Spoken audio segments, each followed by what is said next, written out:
বর্তমানে আমি দাঁড়িয়ে আছি আজিমপুর কবরস্থানে। রাত বাজে প্রায় 12:30। এখানে আসার উদ্দেশ্য হলো মানুষকে আসলে কিছু বার্তা দেয়া, তাদেরকে আসলে জীবনের বাস্তবতা সম্পর্কে কিছুটা ধারণা দেয়া। ঢাকা শহরের ব্যস্ততার ভিড়ে আসলে আমরা অনেকে ভুলে যাই দিন শেষে আসলে আমাদের কোথায় যেতে হবে।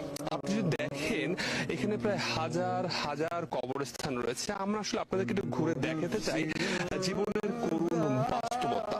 দেখুন, পরিবেশটা দেখুন এবং এই কবরস্থানগুলোর দিকে একবার তাকান। এদের কিন্তু প্রিয় মানুষ ছিল, বন্ধু ছিল, কত আত্মীয় স্বজন ছিল, কিন্তু আজ দেখুন এই রাতের বেলা গভীর অন্ধকার, এদের পাশে কিন্তু কেউ নেই। আপনার বেলাও কিন্তু ঠিক একই ধরনেরই ঘটনা ঘটবে। আমরা যদি এই সত্যটা উপলব্ধি করতে পারি, হয়তো আমাদের জীবন অনেকাংশে বদলে যাবে। রাত গভীর হলে কবরস্থান যেন আরো নিস্তব্ধ হয়ে আসে। পুরো পরিবেশ স্মরণ করিয়ে দেয় সব রাস্তা একদিন এই নীরবতার দিকেই ফিরে আসে। অনেক তরুণের ভুল ধারণা রয়েছে তারা হয়তো মৃত্যু হলে মারা যাবেন, কিন্তু বাস্তবতা হলো আমরা কবরস্থানে এসে দেখতে পেয়েছি অনেক তরুণ কিন্তু এখানে ঘুমিয়ে আছে।